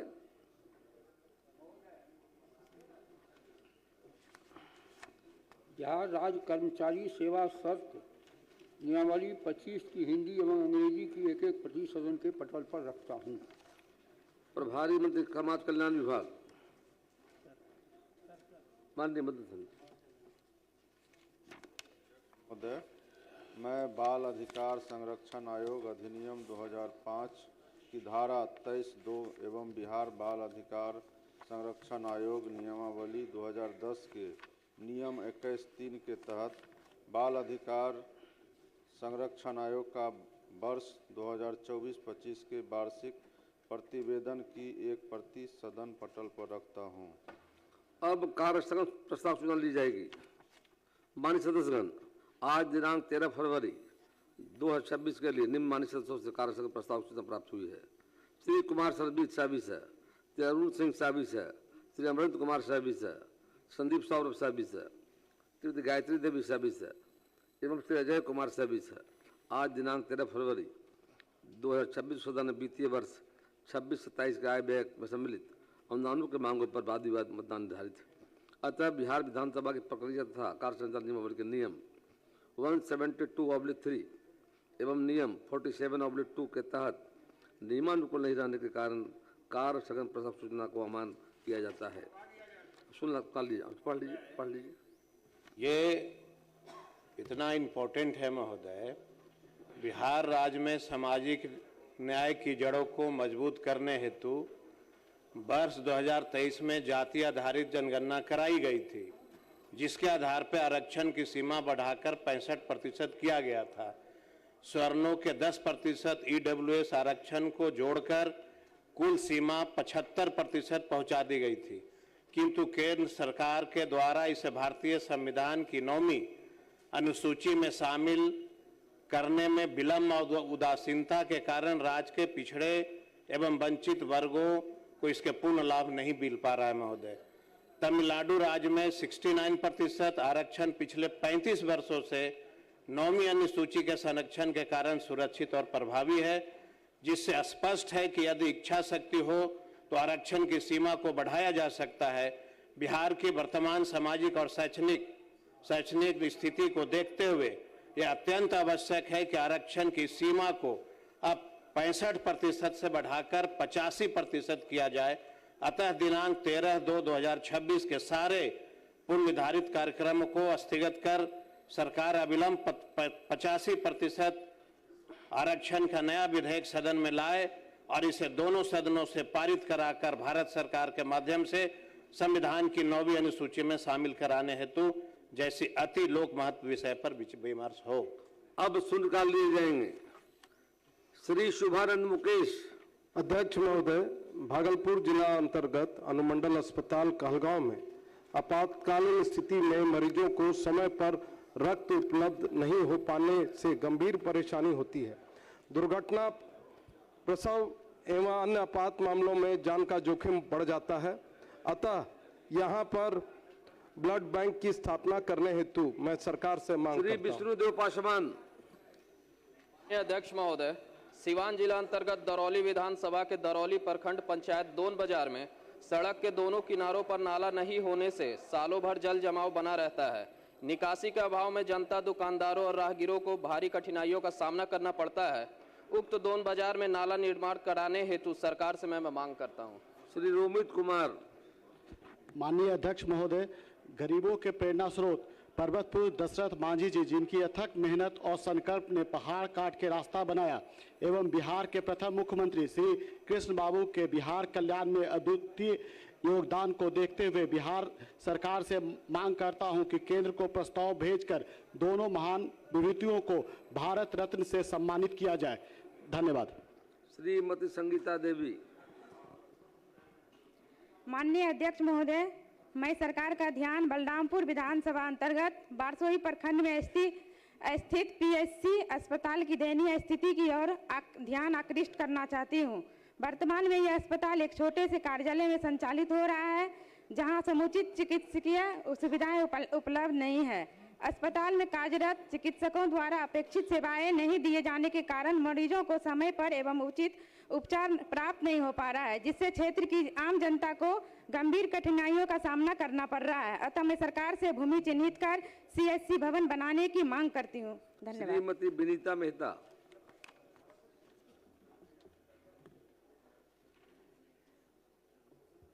माननीय अध्यक्ष महोदय, हमारे नवादा जिला अंतर्गत भिकमपुर, छनौन, कोसी रुखी, बुधौली, कबला, पांडे गंगोट, तावाडी और केवाली पंचायत प्रखंड मुख्यालय 14 किलोमीटर दूर जाना पड़ता है, जिससे किसान छात्र को दिन भर प्रखंड मुख्यालय जाने के लिए समय बर्बाद हो जाता है। अगर रूपों को प्रखंड बना दिया जाए तो यह सब पंचायत की दूरी मात्र 3 किलोमीटर हो जाएगी। अतः सरकार से मांग करती हूं कि रूपों को प्रखंड बनाया जाए। श्री उदय कुमार सिंह। महोदय, सिरघाटी विधानसभा अंतर्गत डोभी प्रखंड के पंचायत अमारुत में उप स्वास्थ्य केंद्र कई वर्षों से किराए के मकान में संचालन किया जा रहा है, जिसके कारण ग्रामीणों को परेशानियों का सामना करना पड़ रहा है। अतः मैं सरकार से जनहित में पंचायत अमारुत में उप स्वास्थ्य केंद्र का भवन निर्माण करवाने की मांग करता हूँ। श्री कृष्णनंदन पासवान। अध्यक्ष महोदय, पूर्वी चंपारण जिला अंतर्गत हरसिद्धि प्रखंड स्थित उच्च माध्यमिक विद्यालय 10+2 मोठ लोहियार में करीब 500 छात्र छात्राओं की संख्या है। विद्यालय के पास कक्षा भवन नहीं होने के कारण छात्र छात्राओं को खुले स्थान अथवा अस्थायी व्यवस्था में पढ़ाई करनी पड़ती है। अतः विद्यालय में भवन एवं 4 दीवारी निर्माण कराने का सरकार से मांग करता हूँ। श्री प्रमोद कुमार सिंह। औरंगाबाद जिला अंतर्गत मदनपुर प्रखंड के आजन एवं देवजरा में थानों का उद्घाटन होने के बाद भी वहां पर थाना अध्यक्ष और पुलिस बल की नियुक्ति नहीं होने से थाना अस्तित्व में नहीं है। महोदय, ये क्षेत्र नक्सल प्रभावित क्षेत्र रहा है। मैं सदन के माध्यम से सरकार से मांग करता हूं कि आजन एवं देवजरा में थाना को अविलंब चालू कराया जाए। श्री ललन राम। माननीय अध्यक्ष महोदय, औरंगाबाद जिला के नबीनगर प्रखंड अंतर्गत ग्राम पांडू के सामने रजवाड़ाडीह के समीप होलिया नदी पर पुल नहीं होने से ग्रामीण जनता को आवागमन में काफी कठिनाई होती है। सरकार से पुल बनाने का मांग करता हूं। श्री विमल राजवंशी। माननीय अध्यक्ष महोदय, रजौली विधानसभा के अंतर्गत सिरदला मोड़ से खनमा तक मुख्य मार्ग को शीघ्र चौड़ीकरण कराया जाए। किनारे में नाला, स्ट्रीट लाइट एवं शौचालय, बस स्टैंड का मूलभूत सुविधाओं से लैस किया जाए। मैं सरकार से मांग करता हूं। श्री राकेश रंजन।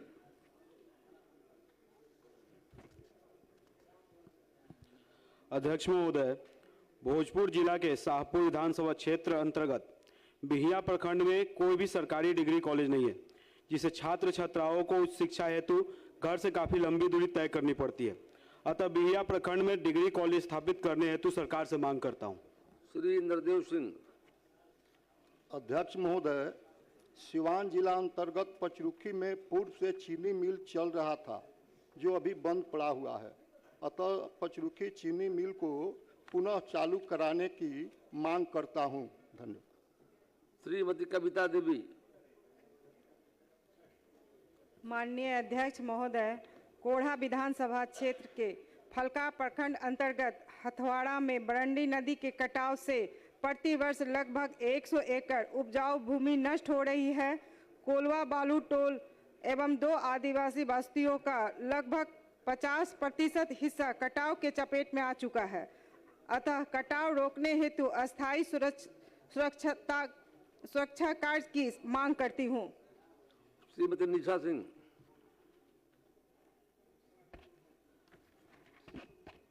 माननीय अध्यक्ष महोदय, बिहार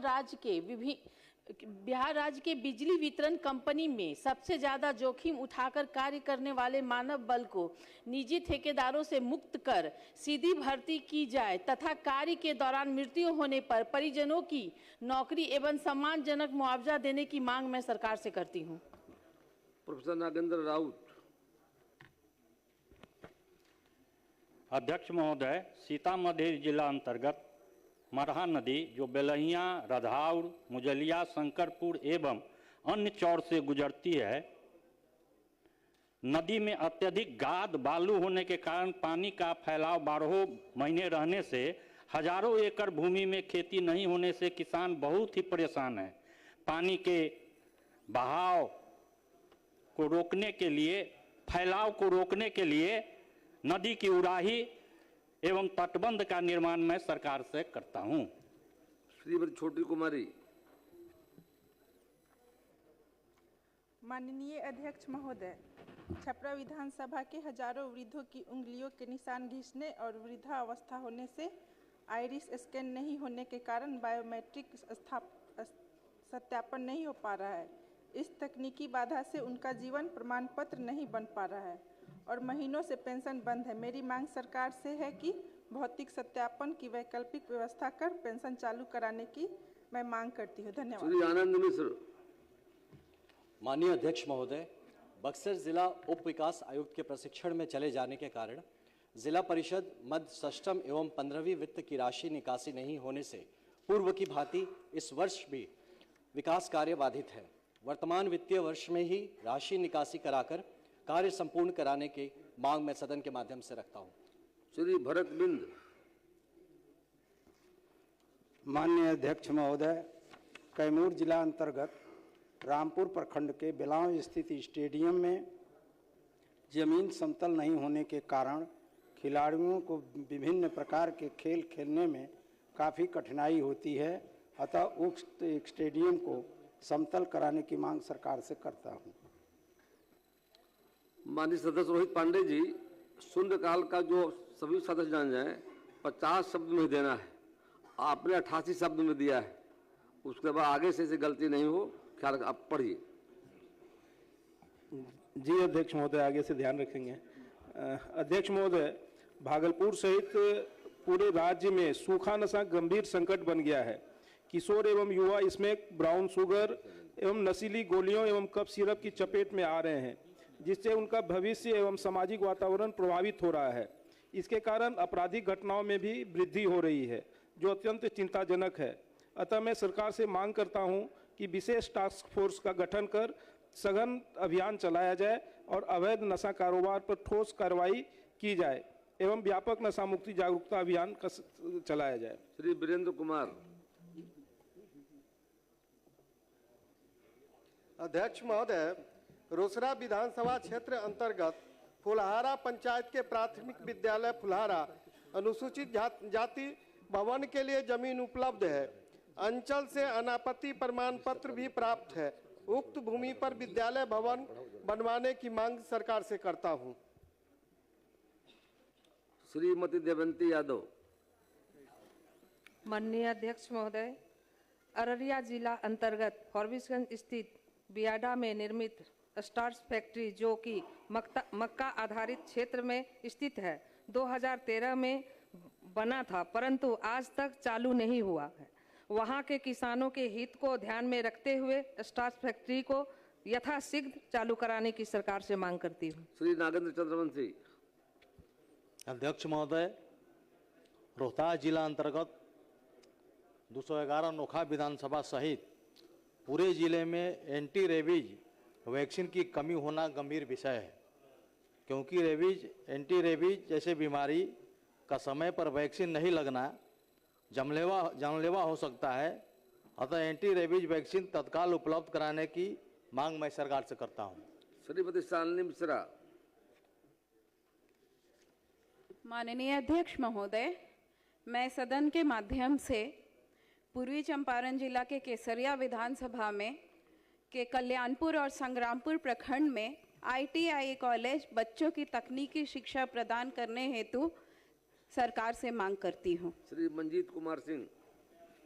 अध्यक्ष महोदय, मैं सदन के माध्यम से गोपालगंज जिला के बरौली थाना अंतर्गत ग्राम बलहा निवासी 2 बच्चे विकास कुमार 13 वर्ष एवं रिहान अली 12 वर्ष दिनांक 6/2/26 के सुबह से लापता हैं, जिसका बरौली थाना केस नंबर 44/26 दर्ज है, को अतिशीघ्र बरामदगी की मांग सरकार से करता हूं।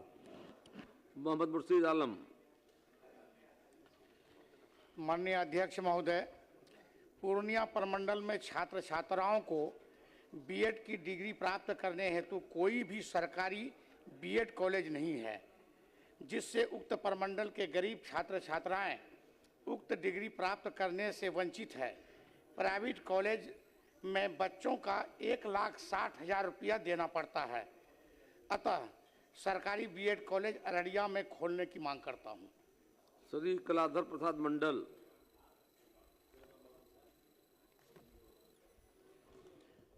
माननीय अध्यक्ष महोदय, पूर्णिया जिला अंतर्गत रुपौली प्रखंड के नाथपुर पंचायत बिल्कुल ही सुदूर बाढ़ प्रभावित एवं अति पिछड़ा क्षेत्र है। यहाँ की छात्राओं को उच्च शिक्षा के लिए काफ़ी कठिनाइयाँ झेलना पड़ता है। इसलिए मैं माननीय सरकार से आग्रह करना चाहता हूँ कि यहाँ पर एक कन्या उच्च विद्यालय बनवाने की कृपा कीजिए। श्री मुरारी पासवान। विद्यालय के लिए 8 एकड़ भूमि भी उपलब्ध है। श्री मुरारी पासवान। माननीय अध्यक्ष महोदय, भागलपुर जिला अंतर्गत पीरपैती प्रखंड में ताप विद्युत परियोजना की स्थापना के क्रम में आवासीय पहाड़िया जनजाति के 100 घर एवं उसका कब्रिस्तान परियोजना में चला गया है। उन्हें अन्य स्थानों पर चिन्हित कर पुनर्स्थापित करते हुए कब्रिस्तान का भी भूमि उपलब्ध कराने हेतु मैं सरकार से मांग करता हूं। श्री संदीप सौरभ। अध्यक्ष महोदय, पटना जिला अंतर्गत पालीगंज प्रखंड में डीह पाली से लेकर खपुरा और लालगंज सेहरा होते हुए लक्ष्मी टोला तक के पईन की उड़ाही नहीं होने से हजारों एकड़ की खेती जल जमाव के कारण बर्बाद हो रही है। अतः सरकार से तत्काल डीह पाली से लक्ष्मी टोला तक के पईन की उड़ाही की मांग करता हूं। श्रीमती ज्योति देवी। माननीय अध्यक्ष महोदय, गया जिला अंतर्गत प्रखंड मोहनपुर पंचायत लखईपुर के द्वारी में तथा पंचायत बुंगार के लथुआ चनहुआ जागीर में पावर ग्रिड का निर्माण मानक के अनुरूप नहीं किया जा रहा है। घटिया सामग्री लगाई जा रही। समुचित जांच कर पदाधिकारी एवं संवेदक पर सदन से उचित कार्रवाई की मांग करती हूँ। श्री अरुण सिंह। महोदय, रोहतास जिला अंतर्गत काराकाट प्रखंड से इटढ़िया ग्राम में काव नदी पर फाल में लगे फाटक सड़ चुके हैं, जो पानी रोकने में सक्षम नहीं है। उक्त फाल में लगे फाटकों के जीर्णोद्धार मरम्मती कार्य कराने की सदन के माध्यम से मांग करता हूं। श्री जनक सिंह। महोदय, सड़क दुर्घटना को देखते हुए शून्यकाल प्रश्न के माध्यम से सदन से मांग करता हूं कि सारण जिला अंतर्गत SH 90 साढ़ा कृषि बाजार छपरा से मशरक को 2 लेन से सड़क से 4 लेन में चौड़ीकरण तथा दिघवारा भेल्दी अमनौर तरैया सिमरी SH 104 और सिवान मशरक बसंतपुर तरैया मरहौरा शीतलपुर SH 73 को 2 लैंड विथ फेवर्ड शोल्डर के रूप में उन्नयन करने से सड़क दुर्घटना में कमी, आम लोगों के जीवन यापन तथा व्यापार में सुविधा हेतु स्वीकृत करावें। श्री समृद्ध वर्मा। इस अवसर के लिए बहुत बहुत धन्यवाद। अध्यक्ष महोदय, मेरे क्षेत्र सिकटा में स्थित दूताहा मठ एक महान और प्राचीन धार्मिक धरोहर है। नेपाल सीमा के निकट होने के कारण इस मठ का सांस्कृतिक महत्व अत्यंत अधिक है। मैं मांग करता हूं कि इस मठ का एक सरकारी सर्वे कराया जाए और इसे एक धार्मिक पर्यटन स्थल के रूप में विकसित किया जाए। इससे क्षेत्र की गरिमा और पहचान और बढ़ेगी। बहुत बहुत धन्यवाद। माननीय सदस्यगण, अब ध्यानाकर्षण सूचना ली जाएगी और ध्यानाकर्षण को प्रांत समय बचने पर अगर सदन की सहमति हो तो शेष शून्यकाल की सूचना ली जाएगी। अब ध्यानाकर्षण सूचना लिए जाएंगे। माननीय सदस्य श्री अख्तरुल रहमान सूचना को पढ़ें। विभाग को जाएगा, चिंता मत कीजिए। माननीय अध्यक्ष महोदय, विगत कई वर्षों से सीमांचल क्षेत्र में कैंसर रोगियों की संख्या अत्यधिक बढ़ती जा रही है, जिसका मुख्य कारण ग्राउंड लेवल वाटर में आर्सेनिक और यूरेनियम की अधिक मात्रा भी है।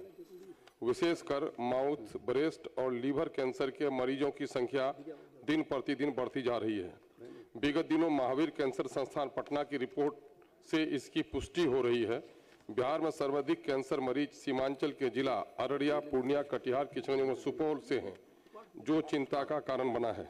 अतः सीमांचल में कैंसर अस्पताल स्थापित करने तथा बढ़ती हुई कैंसर रोगियों के संबंध में विशेष शोध कराने, आर्सेनिक अगर यूरेनियम जैसी घातक धातु से करोड़ों की जनसंख्या को बचाने एवं के लिए इसे क्षेत्र या आपदा मानकर पीड़ितों को सरकारी स्तर से मुफ्त इलाज कराने हेतु सदन के माध्यम से सरकार का ध्यान आकृष्ट करता हूं। माननीय मंत्री। वस्तु स्थिति यह है कि राज्य में कैंसर मरीजों के समुचित इलाज हेतु सरकार द्वारा चिकित्सकीय व्यवस्था को निरंतर सुदृढ़ किया जा रहा है।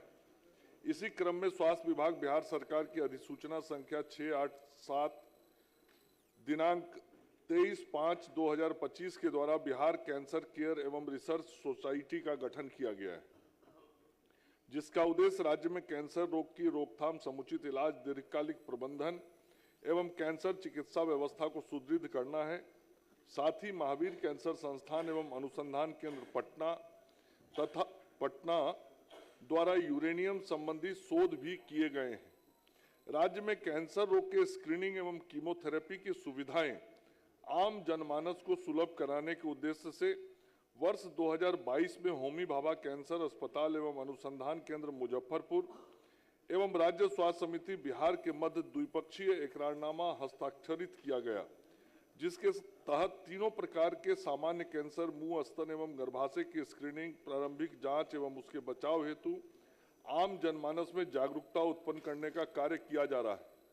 आर्सेनिक एवं यूरेनियम संबंधी शोध कार्य को बढ़ावा देने हेतु IGIMS पटना स्थित state cancer institute, AIIMS Patna, HBCH and RC Muzaffarpur एवं Mahavir cancer hospital and research institute के साथ समन्वय करते हुए एक कोर ग्रुप का गठन किया गया है।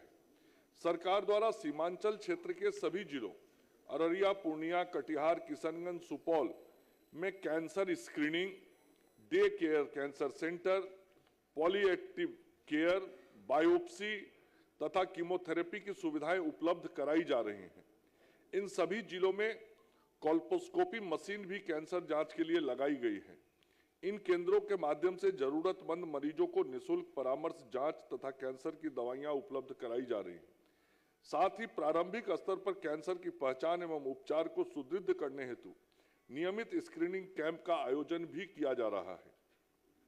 अक्टूबर 2022 से जनवरी 2026 तक की अवधि में इस क्षेत्र के विभिन्न जिलों में की गई प्रारंभिक जांच, स्क्रीनिंग तथा डे केयर संबंधित विवरण निम्नवत है।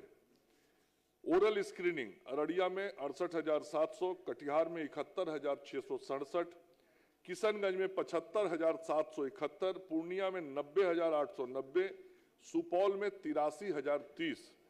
Breast screening Araria 29,646, Katihar 28,315, Kishanganj 25,308, Purnia 32,730, Supaul 46,509। Cervical cancer screening जिसे हम गर्भाशय का कैंसर कहते हैं महोदय, अररिया 5,189, कटिहार 4,111, किशनगंज 4,175, पूर्णिया 7,453, सुपौल 7,208। इसमें से जो कंफर्म केसेज आए महोदय, अररिया में 74 केस कंफर्म आया टोटल, कटिहार में 103, किशनगंज में 71, पूर्णिया में 323 और सुपौल में 75। महोदय जो डे केयर डाटा है उसमें भी मैं पढ़ देना चाहता हूं। डे केयर प्रोसीजर होता है, वहां पे day care OPD oral, breast, cervical, other सबके होते हैं। और पूर्णिया जिले में डे केयर प्रोसीजर 686 हुआ, ओपीडी ओरल 635 हुआ, ब्रेस्ट ओपीडी 722 हुआ, सर्वाइकल का ओपीडी 95 हुआ, वैसे ही अदर्स डे केयर ओपीडी 964 हुआ और कीमोथेरेपी 457 लोगों की कराई गई। आयुष्मान भारत प्रधानमंत्री जन आरोग्य योजना एवं मुख्यमंत्री जन आरोग्य योजना अंतर्गत वर्ष 2020 से वर्ष 2026 तक की अवधि में सीमांचल क्षेत्र के उपयुक्त वर्णित जिलों में अररिया, पूर्णिया, कटिहार, किशनगंज एवं सुपौल में कुल 22,217 कैंसर मरीजों के इलाज हेतु कुल 58,10,35,800 रुपया व्यय किया गया है महोदय। सीमांचल क्षेत्र के इन जिलों के कैंसर मरीजों को जनवरी 2020 से दिसंबर 2025 तक की अवधि में मुख्यमंत्री चिकित्सा कोष से दी गई सहायता राशि एवं मरीजों की संख्या का जिलावार विवरण निम्नवत है। पहले जो मैंने बताया महोदय वो प्रधानमंत्री जन आरोग्य योजना और मुख्यमंत्री जन आरोग्य योजना का था। ये जो है ये मुख्यमंत्री चिकित्सा सहायता कोष से है जो यहाँ पट्टा से दी जाती है। अररिया में 2049 मरीजों को 13,85,75,000 रुपए दिए गए। कटिहार में 1945 मरीजों को 13,70,00,000 रुपए दिए गए। किशनगंज में 938 मरीजों को 6,14,29,000 रुपए दिए गए। पूर्णिया में 2,407 मरीजों को 16,27,90,000 रुपए दिए गए। सुपौल में 2,309 मरीजों को 16,11,60,000 रुपए दिए गए। कुल संख्या 9,648 है महोदय और 65,40,24,000 रुपए इन 5 जिलों के मरीजों को कैंसर के इलाज के लिए मुख्यमंत्री चिकित्सा कोष से दिया गया है महोदय। तो मैंने विस्तार से माननीय सदस्य को बताया है कि उस सीमांचल के क्षेत्र में कैंसर के मरीजों के लिए किस प्रकार से सरकार काम कर रही है और सभी जिलों में जो माननीय सदस्य का प्रश्न था कि जांच हो, स्क्रीनिंग हो, ट्रीटमेंट हो, ये सभी जिलों में जो हो रहा है उसका भी विस्तार से मैंने डाटा बताया है कि कहां कितना हुआ है। और माननीय सदस्य को जरूर मैं कहना चाहता हूं कि इसके अतिरिक्त भी कुछ सुझाव माननीय सदस्य और सेवा को बेहतर करने के लिए देंगे तो मैं उनके उस सुझाव का स्वागत करूंगा और उसका अनुपालन करने का प्रयास करूंगा। सर, बड़ा आभारी हूं माननीय मंत्री जी का कि बहुत ही विस्तार पूर्वक उसने जवाब दिया है और इस चिंता का भी जिक्र किया है कि सीमांचल के क्षेत्र में मरीजों की तादाद बहुत ज्यादा है और ये स्क्रीनिंग वगैरह का काम वहाँ पर करा रहे हैं। हालांकि सीमांचल में ट्रीटमेंट नहीं हो पा रहा है, उसके लिए लोग यहाँ पर महावीर आते हैं, IGMS आते हैं या टाटा जाते हैं। सर मैं ये कहता हूँ सर, 2 चीजें हैं सर। एक है लगी हुई आग को बुझाना और दूसरी बात है आग लगने नहीं देना। तो हमारे यहाँ कैंसर की बीमारी हो रही है, उसकी इलाज तो ये करा रहे हैं। कैंसर की बीमारी न हो और कैंसर की बीमारी क्यों हो रही है इस पर एक शोध कराया जाए सर। चूंकि सर वहां CGWB central ground water board के मुताबिक सर वहां पर आयरन की मात्रा जो 634 सैंपल लिए गए सर उसमें 15 ppm है सर, कहीं 30 ppm है सर। यूनिवर्सिटी मैनचेस्टर और महावीर कैंसर का एक ज्वाइंट रिसर्च हुआ सर। यूरेनियम के कारण kidney, thyroid, bone neuro, depression और ब्लड कैंसर की बीमारी बढ़ रही है सर। इनका ज्वाइंट रिसर्च हुआ सर और सर उसमें भी उस इलाके को आगे बताया गया सर। BBC के अनुसार सर बिहार के 6 जिलों के दूध पिलाने वाली महिलाओं के 35 सैंपल लिए गए सर और NIPR national institute of pharmaceutical education research जो है सर वैशाली में, उसका टेस्ट हुआ सर। सुन के हैरत होगी सर कि 35 दूध पिलाने वाली औरतों के दूध में सर 70% बच्चों के में यूरेनियम उनके खून में पाया गया सर। और सबसे ज्यादा सर यूरेनियम की जो मात्रा थी सर वो 0 से लेकर सर 5.25 तक सर, और 5.25 यूरेनियम पाया गया सर वो कटिहार की महिला के दूध पिलाने वाले बच्चे पर सर। तो हमारे लिए बड़ा चिंता का विषय है सर। इसलिए हमारी साफ मामले मंत्री का हम ध्यान आकृष्ट करना चाह रहे हैं कि वहां आपदा है, गरीब है, वहां से आता है सर। हमारे यहाँ चलिए सर, पूरे सीमांचल के क्षेत्र के सर हमारे यहाँ पेशेंट भरा रहता है सर। एक मिनट सर, 10 में से सर 20 में से 10 पेशेंट कैंसर का है सर। तो हम ये चाहते हैं सर, वो गरीब क्षेत्र है, दूर है, 400-500 किलोमीटर की दूर पर सर, तो वहां पर महावीर के तरह या भाभा को जिस तरह से इसने साइन किया है उस तरह का एक शोध संस्था और एक ट्रीटमेंट हॉस्पिटल कायम करने का अगर कृपा करें सर तो बड़ी मेहरबानी होगी वहां गरीब के लिए सर। माननीय सदस्यगण,